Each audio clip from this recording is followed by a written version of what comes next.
Nosso Deus, ele é extremamente pedagógico, e olhar para Jesus nos ensina muito.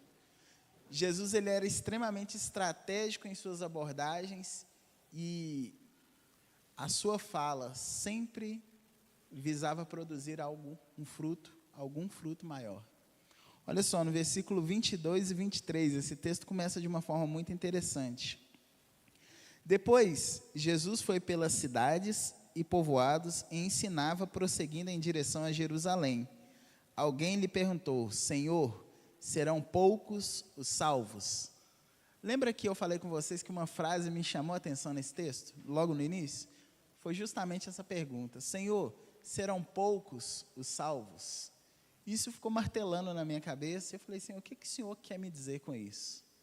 Olha só que interessante, irmãos. Jesus continuava sua peregrinação rumo a Jerusalém, e seguindo para lá, ele continuava a exercer seu ministério de pregação, chamando o povo ao arrependimento.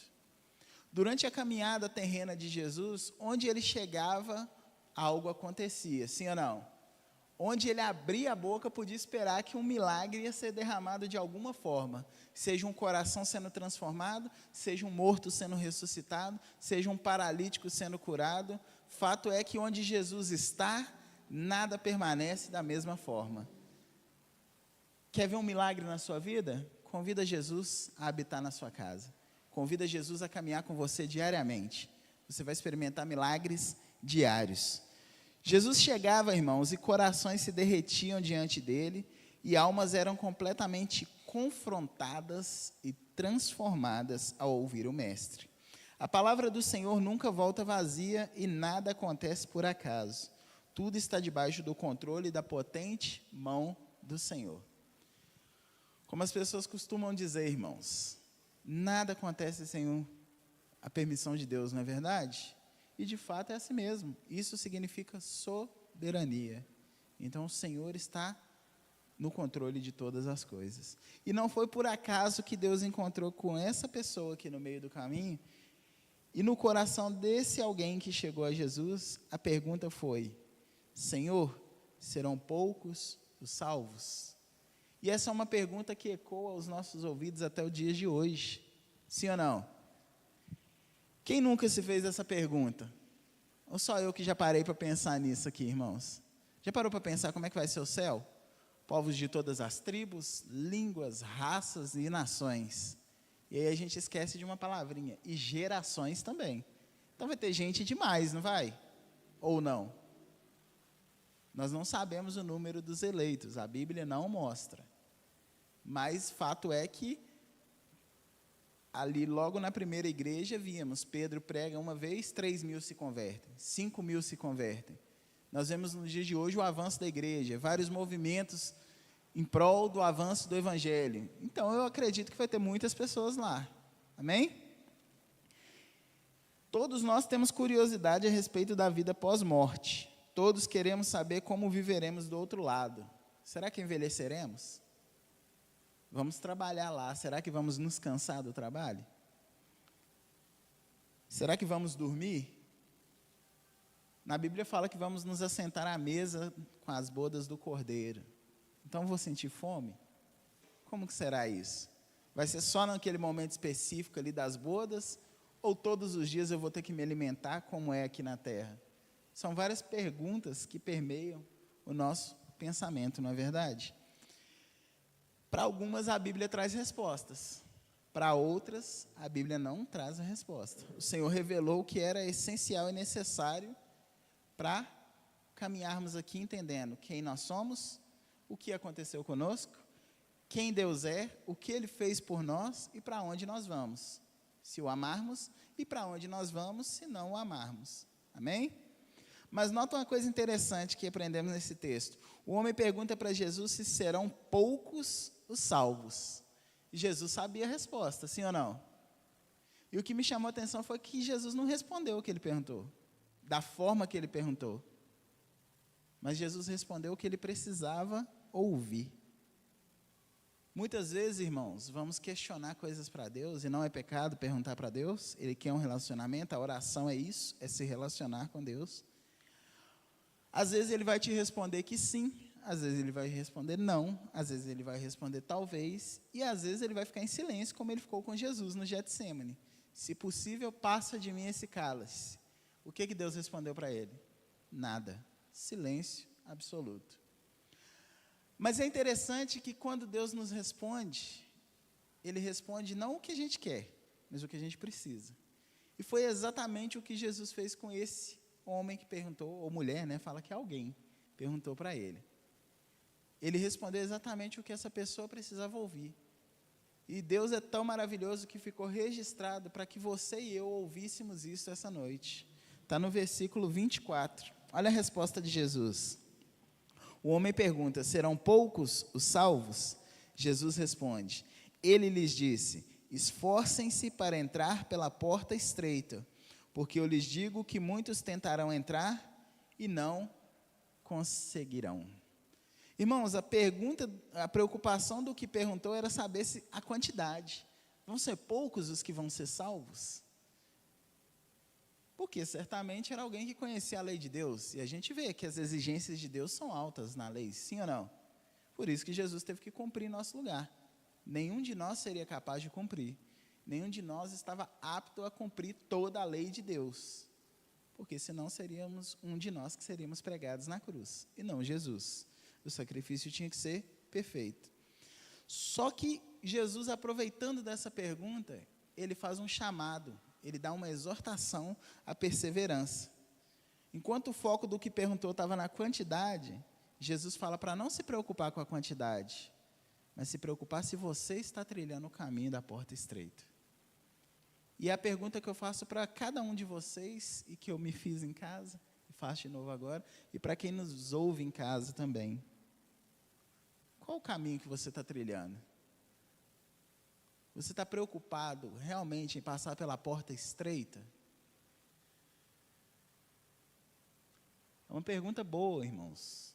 A gente acordar todos os dias, olhar diante do espelho e falar: o quanto eu estou disposto hoje a me esforçar para entrar pela porta estreita?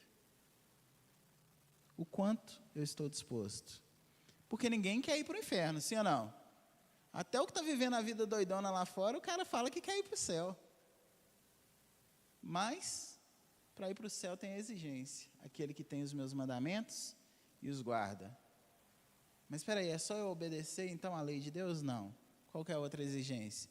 Aquele que crê em Jesus como Filho de Deus, como Messias Salvador, esse tem a chave do céu. Esse está com a porta aberta ali para entrar. Então, qual caminho estamos trilhando, irmãos? Eu gostaria de que você prestasse muita atenção nesse ponto. Porque quando Jesus fala para se esforçar para entrar pela porta estreita, Ele está falando, irmãos, com nós que estamos aqui dentro já. Que estamos caminhando na igreja. E muitas vezes perdemos tempo com coisas que não vão nos edificar, nem promover crescimento ou maturidade espiritual. E isso eu não estou falando só de coisa secular, não. Às vezes a gente fica perdendo tempo em discussão teológica boba, que não vai levar a nada, não vai mudar nada. Não vai te acrescentar nada. E a gente vê irmãos virando a cara um para o outro, por quê? Por causa de discussão teológica. Facção e divisão dentro da própria igreja. Não está acrescentando maturidade espiritual, não está acrescentando nada aqui na terra também não. Mas também, e ficamos gastando energia e tempo com isso. No fim das contas não vai mudar nada, não é verdade, na nossa vida?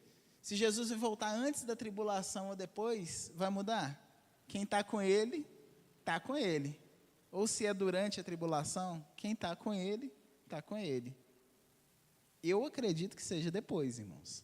Mas se você acredita que seja antes, não tem problema, desde que você se prepare para Ele voltar.